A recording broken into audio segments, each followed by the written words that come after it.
Hello and welcome. My name is Janet Berry and I'll be the instructor for this training. This is the Baker Act training and it's comprised of a series of 8 individual courses.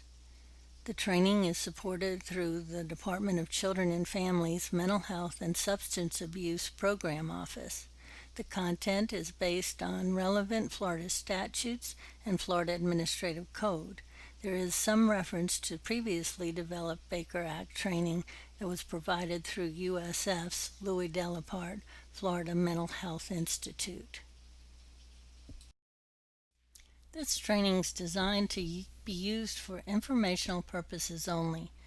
The major goal of this contract is to increase understanding, promote consistency of implementation, and improve the readiness of the state's mental health system to respond to behavioral health crises by providing training related to the Baker Act and the Marchman Act. The information presented here is not legally binding, nor does it per se have legal authority.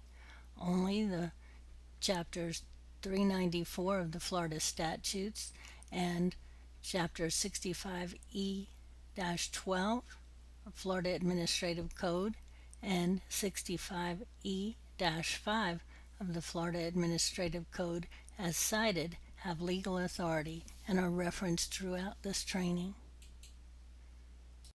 In this orientation, I'll take you through a step-by-step overview of the course and how the online training process works. The titles listed here represent the 8 standalone courses in this training. Each may be taken for credit independent of the others. If you have previously been enrolled in any of our Baker Act trainings, you may skip the remainder of this section and proceed to the Affidavit and Module 1 training. Take a few minutes to get familiar with the layout of the course.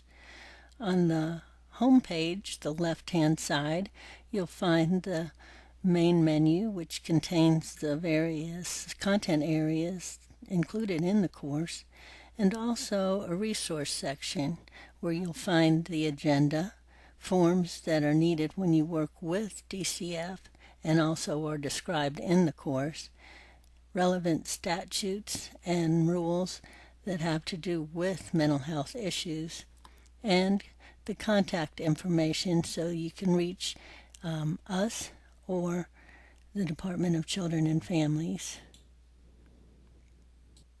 Reviewing the agenda will help you to plan your study time accordingly. You can open up a section where you left off from your previous study session, or you can go back and review a section that you maybe didn't feel comfortable that you knew it all. Before you actually access the course modules, you will need to complete the student affidavit form. See the top left tab labeled Affidavit. This affidavit attests to your agreeing to complete all coursework independently and to fulfill the commitment to, at a minimum, the designated number of credit hours that are assigned to this course. Please read the online document for details and limitations. It's important to fill out the personal information accurately and consistent with how you want your name to appear on the certificate of completion and in your facility record. The course content is divided into modules based on the subject matter. Throughout the course, you'll hear from our guest lecturer and resident Baker Act subject matter expert, Drake Gunning. He'll provide us with suggestions on how to apply the Baker Act to your particular situation and also some case scenarios to further enhance your use of the Baker Act. Each module begins with a set of objectives that you should review and know the answers to by the end of that module. After you've completed reviewing the course content, you will be directed to take the required exam. A score of at least 80% correct is required for you to receive your certificate.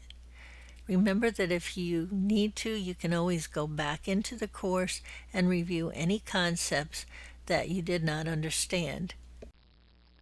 The last item to be completed before you earn your certificate is to reply to the 3-minute exit survey.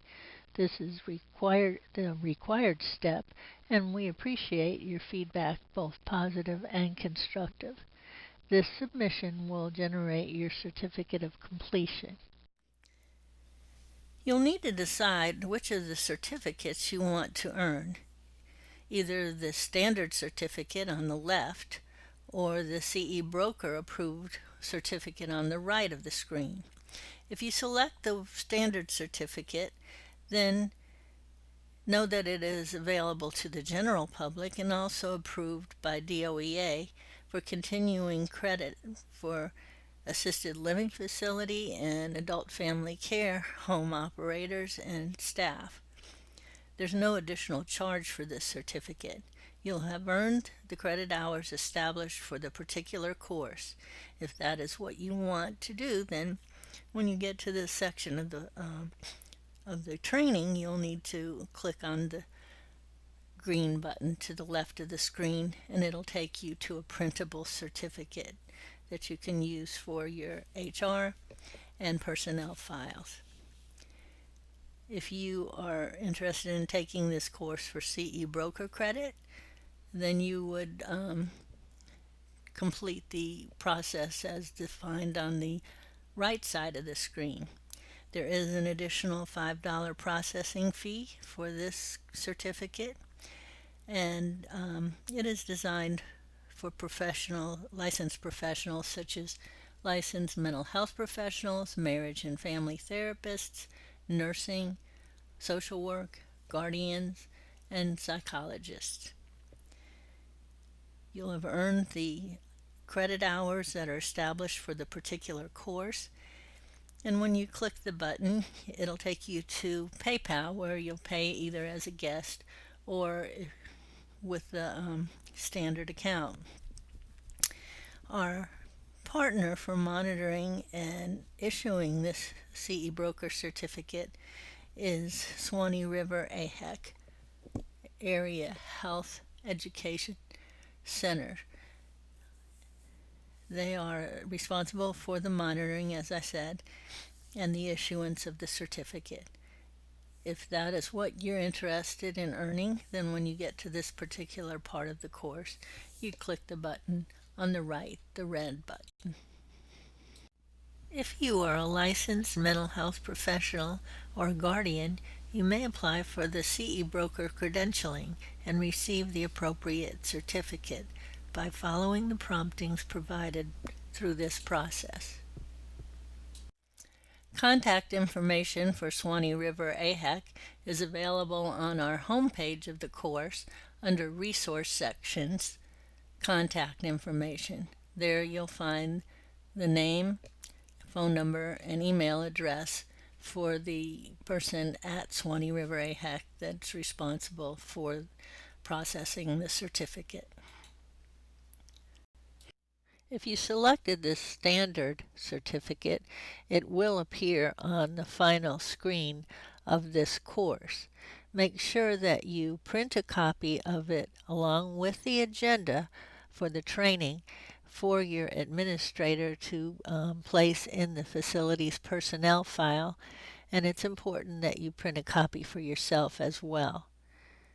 This course is approved by the Department of Children and Families, and the information will satisfy your continuing education needs for the Agency for Healthcare Administration. Save this URL as one of your favorites and bookmark it so that you can have a quick access to the course. Occasionally when you log in, there will be a message posted from our platform indicating scheduled maintenance of the server. This information is posted well in advance of the activity, and the downtime is brief. For your convenience, check periodically. Here's a copy of the computer specs for this course. Please make sure that your computer is compatible with these specifications. There's several ways of adjusting the size of your screen if the presentation is larger than your monitor screen. You can try either clicking the F11 key and you'll notice that the tabs in the browser disappear. If you click F11 again, then they'll reappear. Or you can press the Control key down and roll the mouse forward. The size of the presentation increases. Or while still holding down the Control key, roll the mouse backwards and it will decrease the size of your presentation.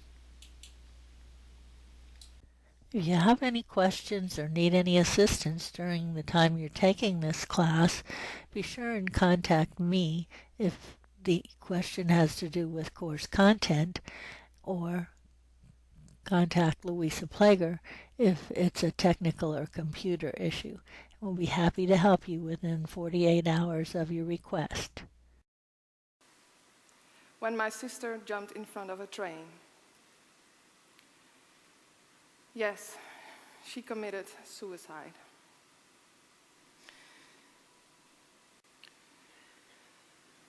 I was shocked to learn from medical research that suicide is an important public health issue, which is strongly associated with severe mental illness. An estimated 17 million Americans suffer from depression during any 1-year period. If left untreated, depression can lead to comorbid mental disorders, recurrent episodes, and higher rates of suicide.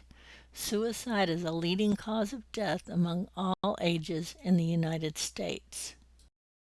And in my head, Sanjay, all I wanted was for one person to look at me in pain and suffering and crying my eyes out and say, "Are you okay? Is something wrong? Or can I help you?" And I had made a pact with myself, much like many suicidal people do, that if that had occurred, I would have told that person everything. The question, would they have listened? This concludes the orientation to this training. You may now move on to the affidavit, complete it, and then start with Module 1. Thank you again for your patronage. We hope that you enjoy this online training and that you'll choose to use Aging and Adult Providers online training for all your continuing education needs.